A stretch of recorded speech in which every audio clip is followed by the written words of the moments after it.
Hello friends, good evening. Welcome back to our channel granny's kitchen. ఈరోజు ములక్కాయ పాలు ఎలా ప్రిపేర్ చేసుకోవాలో చూపిస్తాను. ఎప్పుడు ములక్కాయ టమాటా, ములక్కాయ మసాలా కాకుండా ఇలా ములక్కాయ పాలు చేసుకోండి. ఫ్లేవర్గా చాలా టేస్టీగా ఉంటుంది. డెఫినెట్గా ట్రై చేయండి. వీడియోలోకి వెళ్లే ముందు ములక్కాయలో హెల్త్ బెనిఫిట్స్ ఏంటో చూసేయండి. ముందుగా ములక్కాళ్ళను వాష్ చేసి కట్ చేసుకుని ఒక బౌల్లోకి యాడ్ చేసుకుని పక్కన పెట్టేసుకోండి. పావు కేజీ ఉల్లిపాయలు, 5 పచ్చిమిరపకాయలు సన్నగా కట్ చేసుకుని పక్కన పెట్టుకోండి. ఇప్పుడు ఒక ప్యాన్ తీసుకుని 5 టేబుల్ స్పూన్స్ ఆయిల్ యాడ్ చేసుకోండి. ఆయిల్ బాగా హీట్ అయిన తర్వాత ఆవాలు, జీలకర్ర చిటపట్లాడేంత వరకు ఫ్రై చేసుకోండి. ఆవాలు, జీలకర్ర ఫ్రై అయిపోయిన తర్వాత ముందుగా కట్ చేసి పెట్టుకున్న ఉల్లిపాయ, పచ్చిమిరపకాయ, కొద్దిగా కరివేపాకు, మీ టేస్ట్కి సరిపడా ఉప్పు, 1/2 టీ స్పూన్ పసుపు, కట్ చేసి పెట్టుకున్న ములక్కాయ ముక్కలు యాడ్ చేసి మంటని లో ఫ్లేమ్లో పెట్టుకుని ఉల్లిపాయలు, ములక్కాయలు బాగా మిక్స్ అయ్యేంత వరకు మిక్స్ చేసుకోవాలి. ఉల్లిపాయ కొద్దిగా ఎక్కువ యాడ్ చేసుకోవాలి, అప్పుడే గ్రేవీ ఉంటుంది. ఉల్లిపాయ, ములక్కాయ ఒకసారి యాడ్ చేసేస్తే రెండు ఒకసారి కుక్ అయిపోతాయి అన్నమాట. మీకు కావాలంటే ఉల్లిపాయ మగ్గిన తర్వాత కూడా ములక్కాయ యాడ్ చేసుకోవచ్చు. బాగా మిక్స్ చేసుకుని మూత పెట్టేసి లో ఫ్లేమ్లో 10 మినిట్స్ కుక్ చేసుకుంటే చక్కగా కుక్ అయిపోతుంది.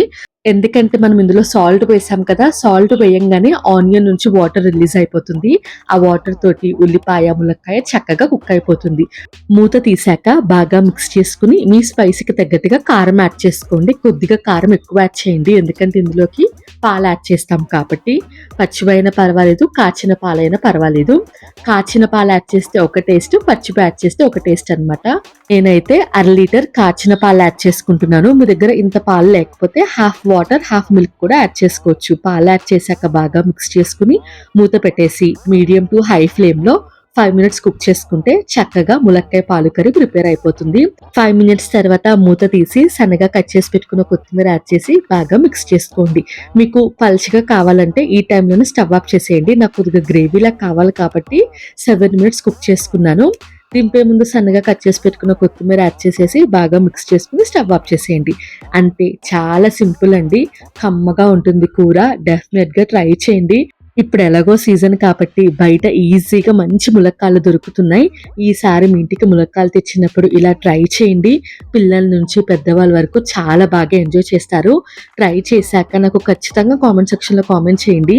వేడి వేడి అన్నంలోకి ఈ కర్రీ వేసుకుని తింటే నెక్స్ట్ లెవెల్ ఉంటుంది. వీడియో నచ్చింది అనుకుంటున్నాను. నచ్చితే ఖచ్చితంగా నా ఛానల్ని సబ్స్క్రైబ్ చేసుకోండి.